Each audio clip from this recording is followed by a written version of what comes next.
Hello and welcome to episode 77 of the Talk Witchcraft podcast. In this episode, Erica and I will be discussing a topic that is important to both of us, curiosity. We'll be sharing what it means to be curious and how to be more curious in your witchcraft practice. You're listening to Talk Witchcraft. On this podcast, we talk about witchcraft as a lifestyle and discover how to merge magic into your daily life. Every week, we'll demystify witchy topics like tarot, astrology, crystals, herbs, and more as you develop your personal brand of magic and create the life of your dreams. We're your hosts, the Mystic Sisters, Erica and Maggie. In this segment of the show, we choose a tarot card for the week and we look for the moments that relate to this card in our daily lives. For this episode, we chose the Ten of Swords. The theme of this card is tragedy. The Ten of Swords is one of the most disturbing cards in the tarot. I think it's the only one that depicts bodily harm with the Ten of Swords sticking into a face down person.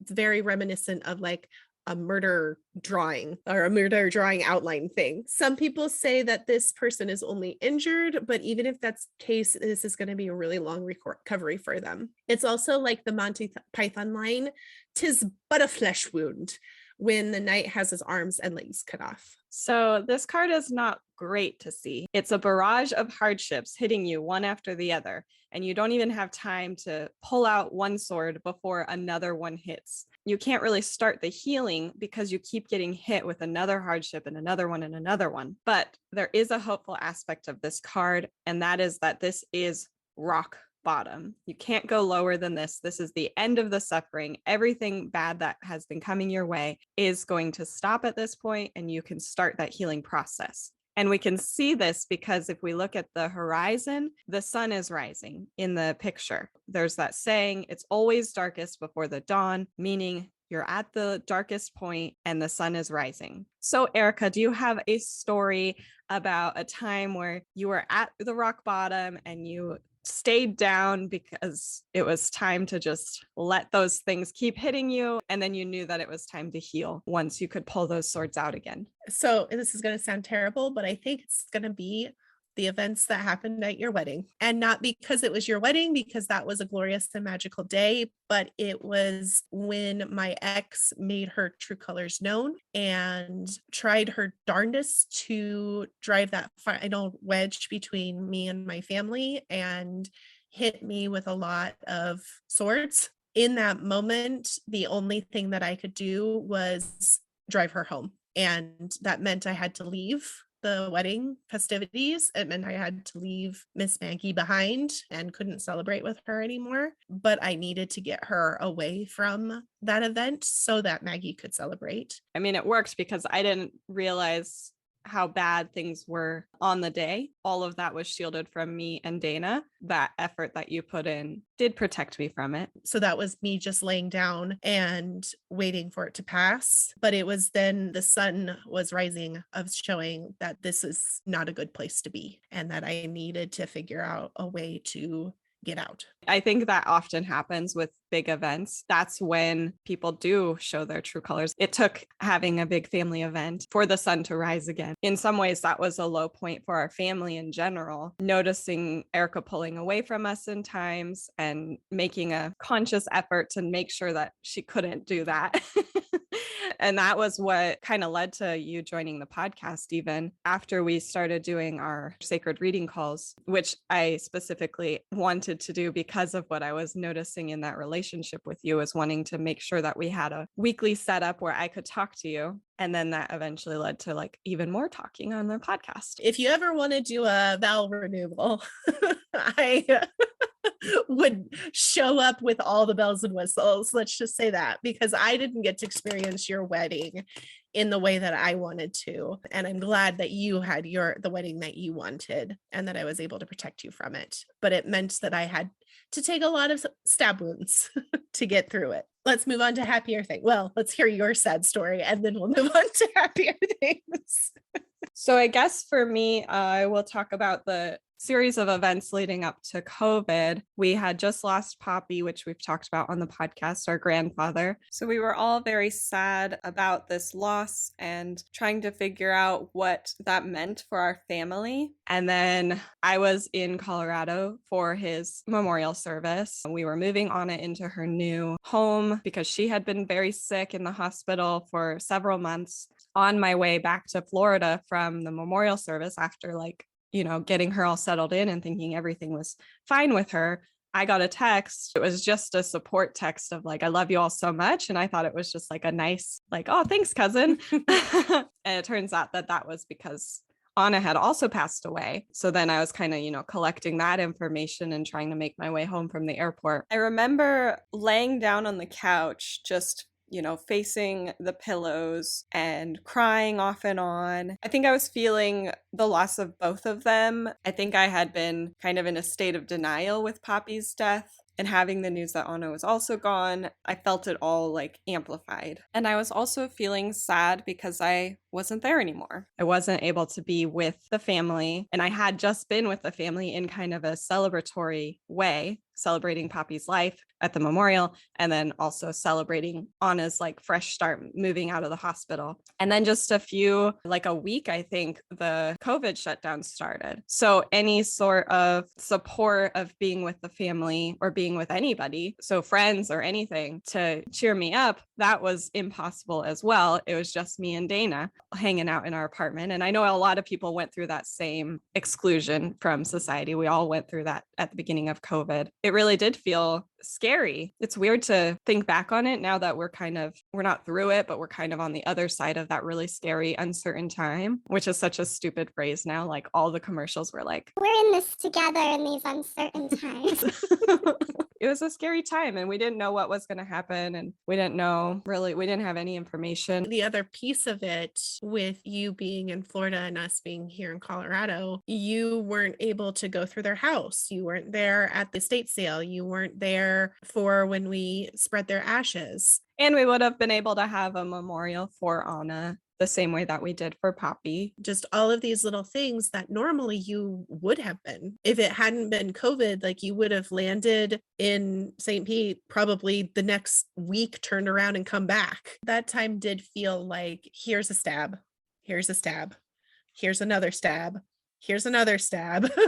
Oh, and the whole world is shutting down. Let's give you 4 stabs for that one.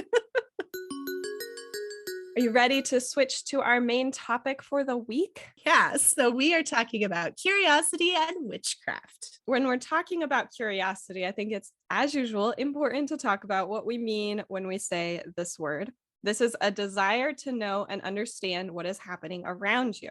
It is a quest for knowledge and a thirst for learning. It's what drives us to explore, to ask questions, and to learn new things. And curiosity is really the engine that powers a lot of the science and innovation that makes us human. Curiosity is also a driving force for a witch. A witch who is not curious is unlikely to learn new spells or explore the possibilities of their craft. If you're not curious in your witchcraft practice, you're likely to become stagnant and your magic might become stale. A witch who is curious will always be learning, growing, and evolving, and your magic will be fresh and your spell casting will be more powerful. With that in mind, if you want to be more successful in your witchcraft practice, it's really important to cultivate this sense of curiosity, letting your inquisitive nature lead you down new paths and always be open to learning new things, because the more curious that you are, the more magical you will become. Right. It's looking at, well, why do we use sage for cleansing and purification rituals? It's, why is rose quartz associated with the heart and love? Why are the tarot cards laid out the way that they are and have the symbolism and meanings that they have? Why do we wear a pointy hat? What is the meaning of a pentacle? Any question, any logical question that you have. Maggie and I talk about being lifelong learners, and that it's this idea of there's always another level to your knowledge. There's always a deeper understanding you can have about anything. You can always learn more about a topic that even you may have mastery of. There's always something that you can add to your craft and add to your magic. And when you have a more fulfilling and robust understanding of why the magic is working the way that it's working, it makes it that much more potent and powerful. Witchcraft is so much about self-exploration and spiritual exploration. There's just so much that saying that you're not curious to learn more because you've learned enough is limiting you, because there's always more to just like expand that horizon a little bit further. There's that diagram of your comfort zone, and then a slightly bigger circle is your growth zone, and then a slightly bigger circle is a exploration zone. And every time that you expand your comfort zone, those other circles get bigger too. So you keep expanding where you're comfortable to a bigger and bigger area. In education, we call that the zone of proximal development. You teach somebody at their zone of proximal development and you stretch them just outside that zone, in case you are curious about that. Always. There is an idiom in English that is used as a warning about prying into things that aren't your business. And that idiom is curiosity killed the cat. And so, sure, I agree. Sometimes curiosity can be nosiness, and there are some cases where curiosity can get you into trouble. But curiosity killed the cat is only the first part of that expression. The whole idiom says, curiosity killed the cat, but satisfaction brought it back. That last part really changes the meaning of the whole thing. You hear a lot of people will say that first part, curiosity killed the cat, as a way to discourage you from being curious about that thing, asking too many questions or prying into that area. In a way, that is a warning that there are dangers involved when you're experimenting or inquiring in an unnecessary way. But with that second part, satisfaction brought it back, it tells us that the risk may actually be worth it, because there is satisfaction in knowing the truth, having a deeper understanding of things. I think that in some cases it can go to an extreme, but like you said, there are times when it's unnecessary to be curious. But particularly when we're talking about witchcraft topics, being curious is not a bad thing. And I remember when I first learned about the Hermetic principles of magic, it was just so soul satisfying to learn those things and recognize them in the way that I viewed the world, and just being like, whoa, like it was so, I don't know how to describe it, satisfying. It was very satisfying to know those theories about the universe, recognizing them as at least a truth in my experience. I think too, on the other side of that same coin, when you learn something and you're like, this is really cool, like let's take sage and using the word smudging. It's a very easy step into the world. Smudging's kind of a cool word. And I get like to talk about this cool purification thing. And I'm doing something neat for my house and I'm learning all this fun stuff. And then, oops, I learned something new about it because I was curious and I wanted to find out more about the practice. And now I have to change my viewpoint on this practice and call it something different because it's not mine to own. And so I think that's kind of where that killed the cat came from, because it's a damaging feeling to know that you've done something incorrectly, not intending to, but maliciously. And it makes you feel like you've been stabbed right in the gut. But then when you find out new ways that you can use other things besides white sage, you could do some rosemary cleansing, you can use lavender, you can use all of these different kinds of things. I think that's where that satisfaction brought it back piece comes in. I think that's really insightful about what curiosity does, because I do think that that happens when you learn something, no matter what it is. Like if you're working really hard at a new skill, learning tarot or something, and suddenly it clicks, then there's always that plateau. And so it kind of kills your wanting to continue learning because you're at this comfortable place. But then like having that satisfaction of being able to do that thing over and over again encourages you to keep going to the next plateau. So there's always like the disappointment of learning that you've done something wrong, like with your example about the sage, or reaching that plateau, like talking about learning a new skill like the tarot. That kind of stifles your desire to learn new things. But then when you take that next step to learn another new thing, it encourages it to grow again. If we want to anthropomorphize the word into a cat Curiosity is cat-like behavior. They are always poking their nose around. I'm just picturing my cat. And anytime I open a new door or a new closet, she's got to go investigate. Like, what is this new place? I can have a box laying around and she gets bored of it. And then I move it to another place and suddenly it's brand new again. What is this thing? Oh, it's so true. So I guess what we're trying to say is that be more cat-like in your witchcraft practice. Find ways to move that box around or to open a new door so that things that maybe seemed boring or mundane or things that are feeling stagnant become new again and you can explore them.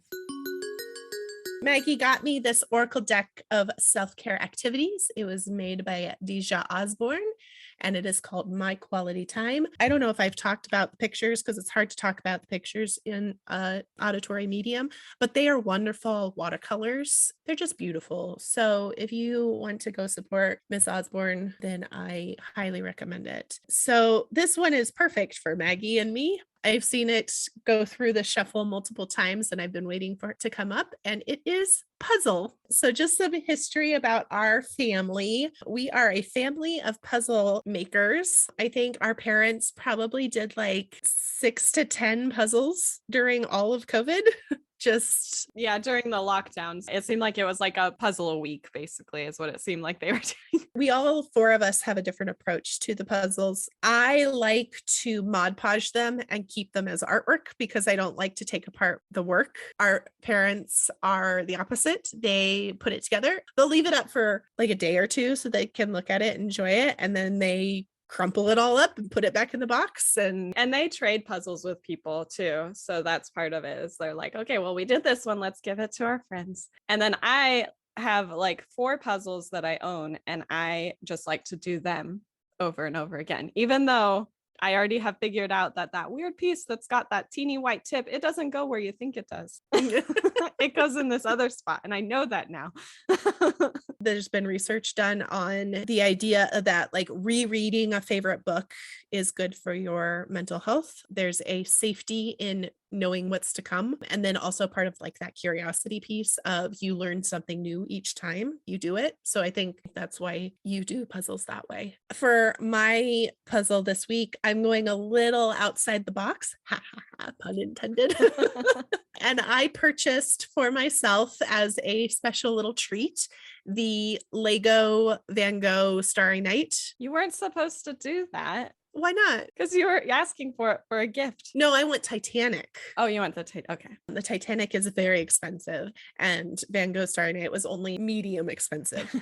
But I bought it for myself, and my boyfriend is in Australia this week for business. So it's just me and my roommate. I thought that it would give me something to do while he's away. Well, that's a perfect thing to do. Well, I do puzzles a lot, not specifically the jigsaw puzzles, but I'm kind of taking the broader sense of the word into like word puzzles and games and stuff. Like every day I have a daily Wordle, jumped on that trend. But I think I actually will do a jigsaw puzzle because I got one and I haven't had a chance to do it. And it's just been sitting on my table. I mean, it seems a little on the nose for this episode theme, but I swear it was just a random poll. But, you know, taking the broader sense of the word of puzzle and curiosity, you have to have curiosity in order to complete those puzzles. All sorts. Problem solving, like, you know, there's the verb of I'm puzzled because I can't figure something out. It reminds me of that episode of How I Met Your Mother. Barney and Ted's plan to buy a bar,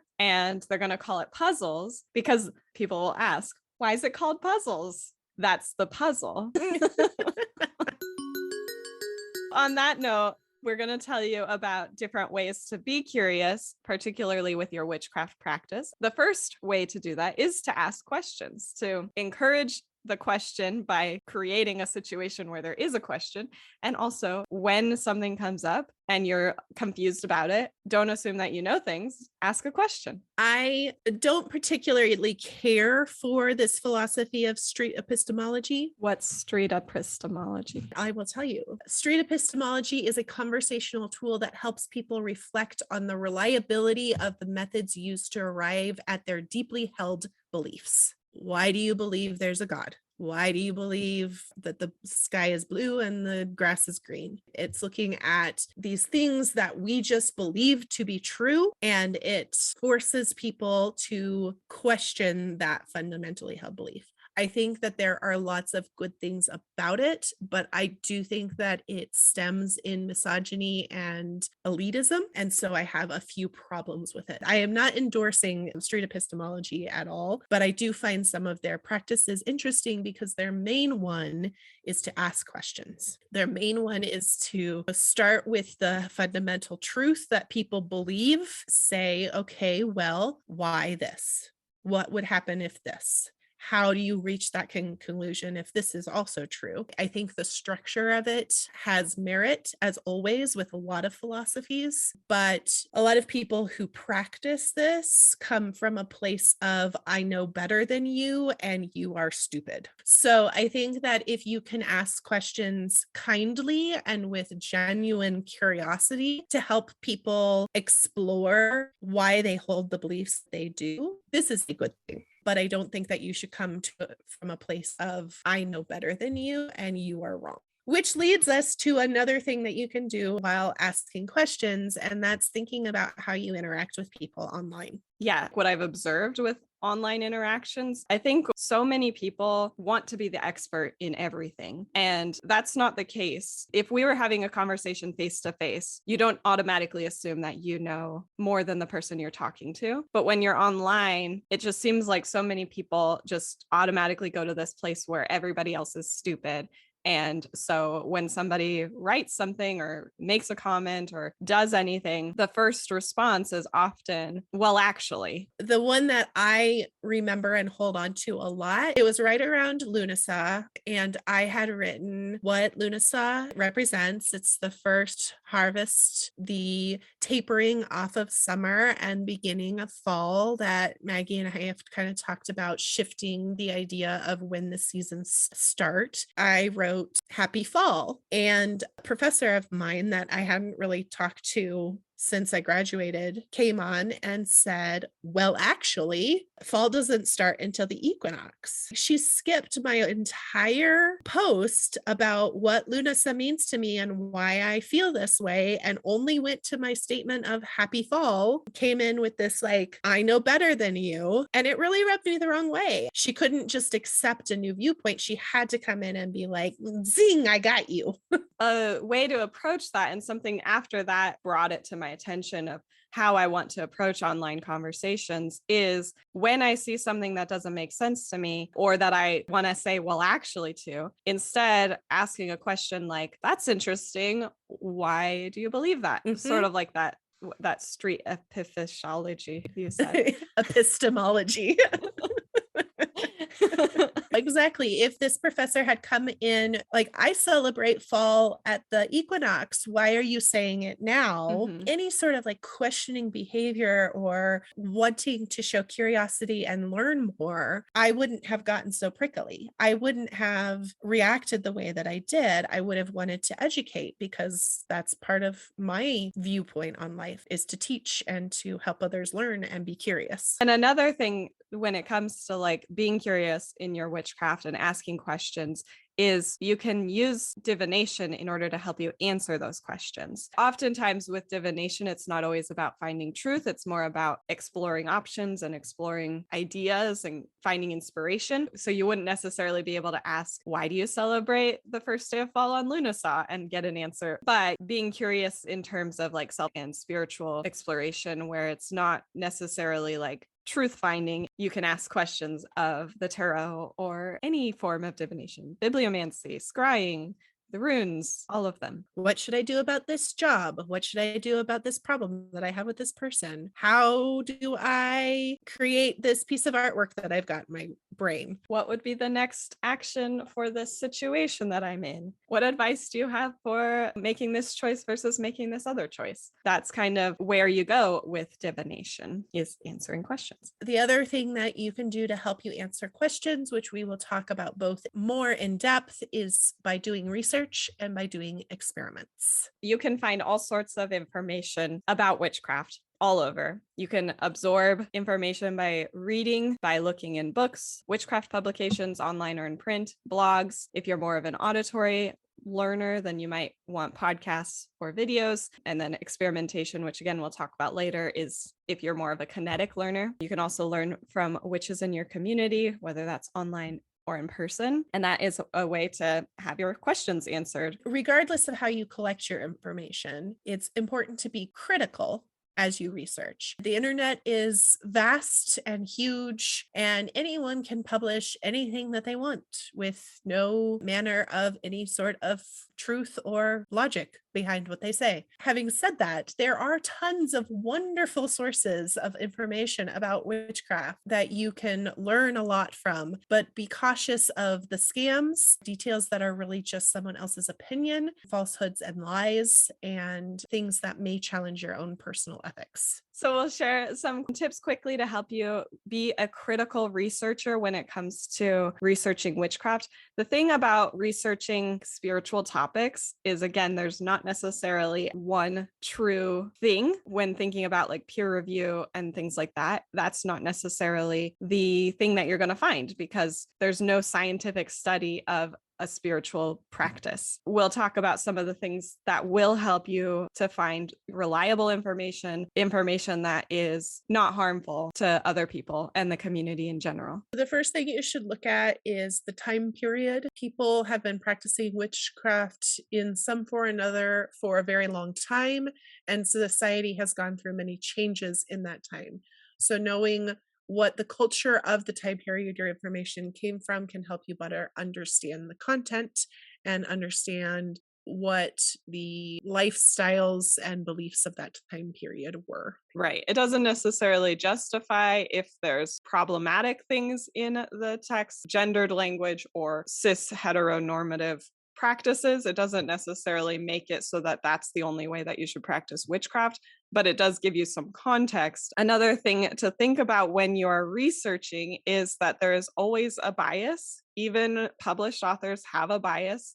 And that is going to give some flavor to the information that they're sharing. They might not like a particular religion. They might claim that certain practices are invalidating of someone else's practice. They might have some beliefs that you disagree with. And that doesn't mean that you can't learn from that person. It doesn't mean you shouldn't read their book or read their blog. It's just important to understand that that bias is going to be affecting the information that they're presenting to you. And it might change the meaning. Bias isn't inherently bad or good. It just is. And we all have it because we all experience the world in different ways. And so you just have to be on the lookout for it. What is the bias? Where are they coming from? What is their life experience? You can also look at the author's evolution. As your practice grows and evolves, so does the author's. You might find a particular author has written a series of books and some of them resonate with you while others just feel way off. Remember that they have allowed for freedom in their growth and they have found other people to learn from and they have changed their viewpoints on different things. I know Maggie has had this happen with her blog writing, that she starts out on a topic one way and it has evolved and grown as she's evolved and grown. See when the author published that blog or that book compared to maybe they've rewritten it and they've got a newer updated version. And you can see this really easily in Spiral Dance with the 20th anniversary and the 10th anniversary. It's nice because you can see she's not trying to erase her beliefs, erase what she had previously written. She makes a note about how things have changed between the 10th and the original and the 20th and the original. And even that can be something you can learn from. I know that the notes in the back of the book were really educational for me, seeing how the more experience she had, the more she grew and how I could learn from that experience. And I think the most profound change that I noticed in that book from her was her relation to gender. The original book was very femme focused. She was in a place in the 60s and 70s where having sacred spaces that were only for cis women was incredibly important and a need because it hadn't happened before. But then in her 20th edition, she talked about how that's not the case anymore. And they accept cis men and non-binary people and trans men and women, and whoever comes to the table is welcome. And that's a huge, huge growth to go through in a lifetime. All of that is curiosity too. She wasn't staying stagnant in her previous held beliefs, even though those were powerful for her at the time. She was curious about the way that the world was changing and the way that culture was changing and shifting, and she allowed that to enter into her. I mean, I don't mean to speak for her, but that's what it seems like happened, that she allowed her curiosity to explore how these cultural shifts affected her practice, and she allowed them in. You'll also want to, when you're researching, check facts, particularly things that are factual. Authors make mistakes. Even going through tons of edits, there's still sometimes mistakes in books and blogs. Blogs go through far fewer edits. It's your responsibility as a practitioner to make sure that before you drink a tea, that it's actually safe to drink that. And also for like historical things, that's stuff that you can check because that is factually accurate. There are lots of witchcraft books that talk about like the burning times in ways that are just not historically accurate. Those kinds of things where you can actually check the facts. You should be checking facts. It keeps you safe and it keeps you from spreading misinformation. We talked about online interactions earlier, infographics that just pop up randomly. It's really easy to share something that's totally inaccurate or might be half accurate. It has enough truth behind it that the rest of it must also be true. It's your job, your social responsibility, your own personal responsibility to make sure that the things that you're doing to keep yourself safe and to keep your community safe before you pass that information along. And then, of course, there's cultural appropriation. Be wary of authors that steal from other cultures. If they're talking about a closed practice, they are spreading appropriated information and stealing from the cultures that they came from.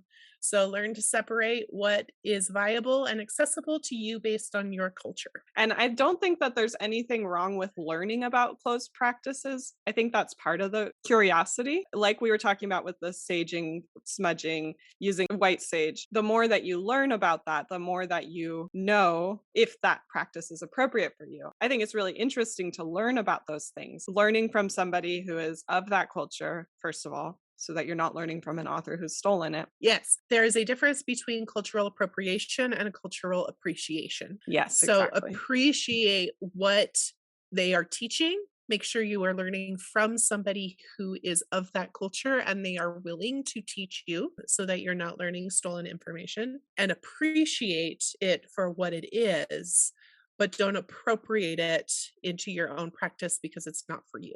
Another thing to look out for is when an author is using terms that are distinct interchangeably, it doesn't necessarily disqualify them from being a good source of knowledge, but witchcraft and Wicca are not the same thing. So if they're using those terms as if they mean the same thing, to me, that shows a little bit of like a lack of depth of their knowledge, not understanding that there is a difference between those words. It doesn't necessarily mean that I don't think that I should learn anything from them or I shouldn't read anything they've done, but it does make me a little bit more skeptical about what they're sharing, that they might not have really investigated deeply in order to be sharing what they're talking about. The other thing to watch out for are just blanket statements as if every single witch and pagan has the exact same belief system. So if you read something that leaves you outside of the blanket, don't worry, you're not wrong. They're just making a statement and they're not involved in the inclusivity of the world.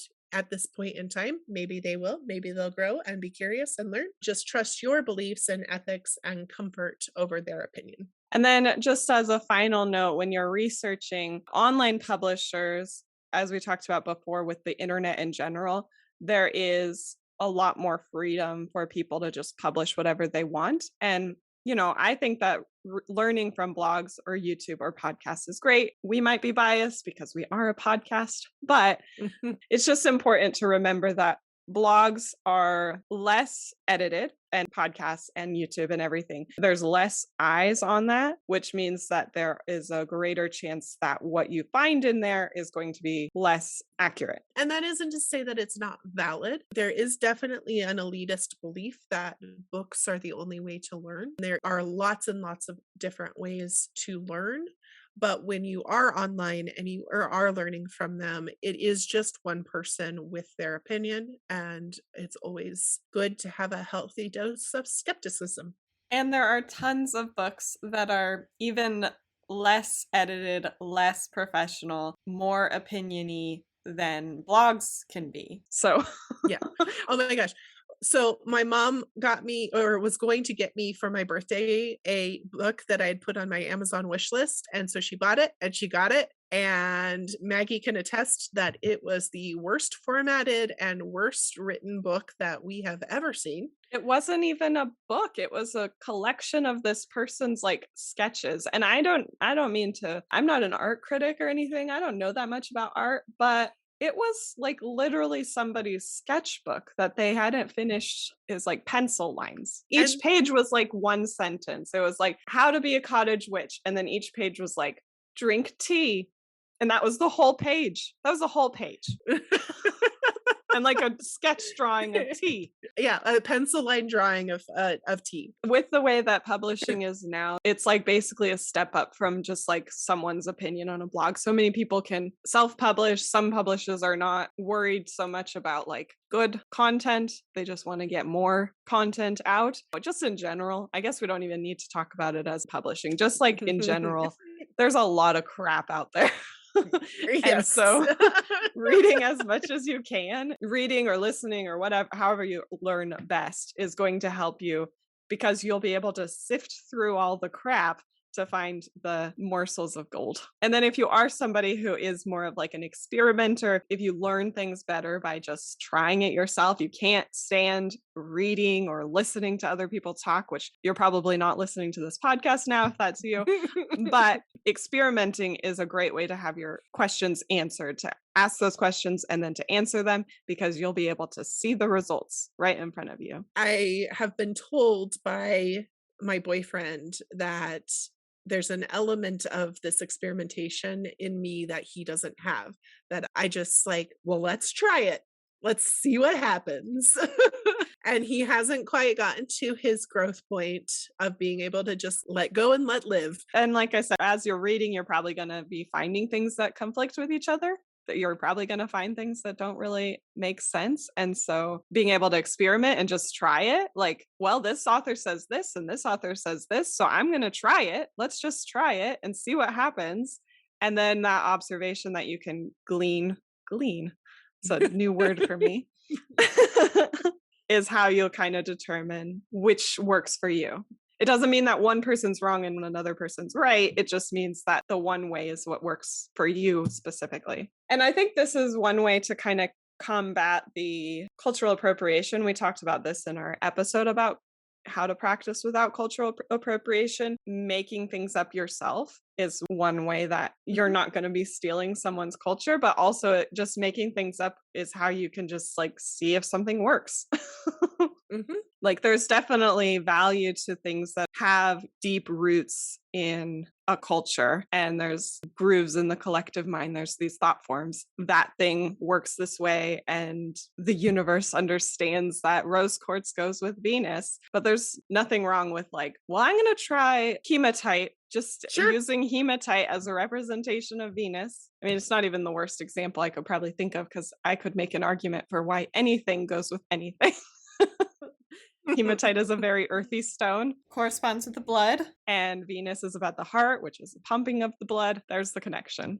You can make any connection. Because you are a Gemini and that's what you do. Yes.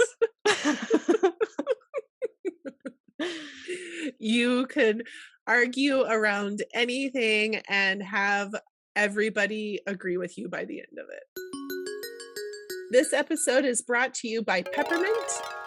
I will start by telling about the medicinal properties, and Maggie will share the magical properties. Peppermint's scientific name is Mentha peperita, and it is part of the Laminaceae family, which is one of my favorite families to say. Peppermint is used for the common cold, cough, inflammation of the mouth and throat. It is used for sinusitis, runny nose, fever, liver and gallbladder complaints, irritable bowel syndrome, cramps of the gastrointestinal tract, any sort of tummy ache, flatulence, GI issues, nausea, vomiting, morning sickness. It is my go-to for when I have a stomach ache. If I am not feeling well, I get my peppermint tea. It is also great for a tension headache, inflammation in the respiratory system. If you inhale peppermint oil, you can use it to treat symptoms of coughs and colds. Really good aromatic plant here. The oil can be rubbed directly on the skin for an analgesic for pain. It's just a great all-around herb. I think peppermint is one of those plants that we have had a lot of research around to help to support the idea that herbalism is a valid practice, just as we've had with, like, say, willow bark or caffeine, the coffee bean. Peppermint just has been around and it is known for its uses, and it works quickly and it works well. There's just a lot of evidence for its effective use. There are no concerns for safety. You can use it with children 8 years and older. If you are concerned about the stimulant factor with children, you can use catmint instead, and so it has less of that stimulant for children if you're using it to ease a tummy pain. Peppermint is an active herb. It corresponds with fire and air, Mars and Mercury, and Gemini. It can be used in general as a way to increase the energy of a space. So it is a great herb for cleansing, to make a peppermint bundle. Use it as a cleanser, and it also charges the space in the same process. Having a bath with peppermint in it, it kind of tingles, and that's energizing. And then in terms of like mental energy, drinking a tea of peppermint is thought to bring clarity to your mind so that you can do what you need to do. So you can think the things you need to think. You can also rub it on your temple. So you could drink it as a tea or rub it on your temple if you have like a tonic of peppermint or peppermint essential oil mixed with a little carrier oil. Rubbing it on your temple can promote mental clarity as well. And because of the association with mental clarity, it's a good thing to incorporate into any sort of like divination ritual, whether you drink a tea or burn the incense of peppermint or add peppermint oil to your temple. It can also be used for energizing a romantic relationship or any sort of relationship. If you're feeling kind of in a rut or something with a friend or a loved one, using peppermint as a way to put a spark back into that relationship. Growing peppermint is a good way to offer some protection to your home because it grows so well. It makes a good barrier, and it also creates like a cleansing barrier between you and any energy that you don't want to enter that home. But because of that property of growing well, it can be used for abundance and increasing things. Next week, we will be looking at our lives through the lens of the Sun card, which is a major arcana card. And this card is all about positive energy, creativity, growth, joy, happiness, feeling enlightened, believing in yourself, being confident in yourself, being the center of attention, shining a light on things, bringing light into a situation. Again, we'll be looking at our lives through this lens of the sun. And if you have a story about the sun card, please send us a voicemail to welisten@talkwitchcraft.com. You could find out more about this episode by going to mumblesandthings.com/077. Join us next week when we talk about Letha. Make sure that you are subscribed to the podcast so that you are notified when we put out new episodes, and help other witches find this show by leaving us a 5-star review wherever you are listening to the podcast. You can find us on Instagram at our new Instagram account at Mumbles Academy for Witches. And if you have any other tips to add, tell us about it in the Talk Witchcraft forum in the Mumbles Academy community. And don't forget to share this episode with your witchy friends and followers. Thanks for listening. Goodbye. Goodbye. Podcast voice activate.